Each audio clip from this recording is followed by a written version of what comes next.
আসসালামু আলাইকুম। আশা করি সবাই ভালো আছেন। আলহামদুলিল্লাহ আমরা অনেক ভালো আছি। সো আজকে আপনাদের সাথে শেয়ার করব হচ্ছে তেলাপিয়া মাছ দিয়ে আলু বেগুন দিয়ে রান্না করব। তো আমি ভেজে নিয়েছি ভিডিওটা শর্ট করার জন্য। এই যে মাছ আলু বেগুন একসাথেই ভেজে নিয়েছি। সো আর হচ্ছে এই উপকরণগুলো রসুন বাটা আদা বাটা জিরা বাটা পেঁয়াজ কাটা গুঁড়োমরিচ হলুদ লবণ। মানে পেঁয়াজটা আজকে বাটা ছিল না, শেষ হয়ে গেছে, তাই কাটা পেঁয়াজটা দিচ্ছি। তো চলেন বসিয়ে দিচ্ছি, দিয়ে দিয়েছি পেঁয়াজটা হয়ে আসুক। আর আমার যারা ভিউয়ার্স আছেন, সাবস্ক্রাইবার আছেন আর ভিডিওগুলো যারা দেখেন সবাইকে অসংখ্য ধন্যবাদ। সবার জন্য দোয়া ও ভালোবাসা রইল।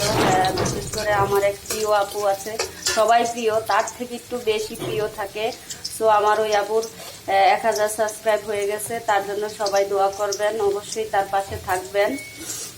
এভাবেই একে অপরকে সাপোর্ট করব, একে অপরকে আগিয়ে নিয়ে যাব। আর হ্যাঁ, আমি সিনিয়র আপুদের থেকে শুনেছি হচ্ছে আপুরা বলতেছে আপু মানে ফুল ভিডিও দেখার জন্য, কারণ যদি কারো চ্যানেলে ঢুকে ফুল ভিডিও না দেখি তাহলে তারও ক্ষতি নিজেরও ক্ষতি। তো অবশ্যই আমরা চেষ্টা করব কারো ক্ষতি করতে না, নিজেরও ক্ষতি করতে না।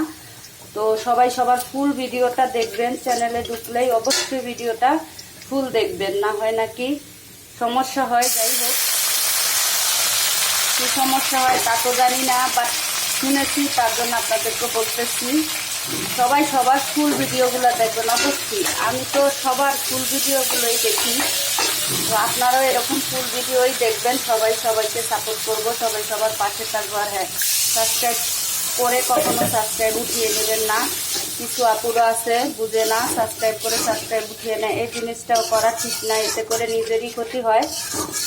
তো সবাই পাশে না থাকলে আসলে আগানো যায় না। এই লাইনে সবাই এসেছে কিছু না কিছু পাওয়ার আশায়। তো সেই ক্ষেত্রে যদি আপনারা কারো ভিডিও দেখবেন না, ঢুকবেন, সাবস্ক্রাইব করবেন, আবার পরবর্তীতে উঠিয়ে নেবেন, এইটা করলে আসলে আগানো সম্ভব হয় না। একদিক দিয়ে আগাবেন দেখবেন, আরেক দিক দিয়ে পিছনেই পড়ে থাকবেন। তো সেই ক্ষেত্রে আমি সবাইকে বলবো এগুলা কাজ করবেন না। তো আমি সব মশলা উপকরণগুলো তো আগে দেখিয়ে দিলাম, এখন দিয়ে দিয়েছি। কষানো হোক মশলাটা। দেখেন মশলাটা কষানো হয়ে গেছে, যেহেতু আমার সব কিছু ভাজাভাজি রেডিমেড, তো এই কারণে আমি এই টক পানি দিয়ে দিলাম। পানিটা টকবক করে ফুটবে, তারপরে আমি সব কিছু দিয়ে দিব, আর না হয় জমে যাবে। দেখেন জলটা আমি অনেকক্ষণ জাল করব, বলক এসেছে। জাল করে জলটা যখন কমে যাবে তখন আমি আমার মাছ বেগুন আলুগুলো দিয়ে দিব।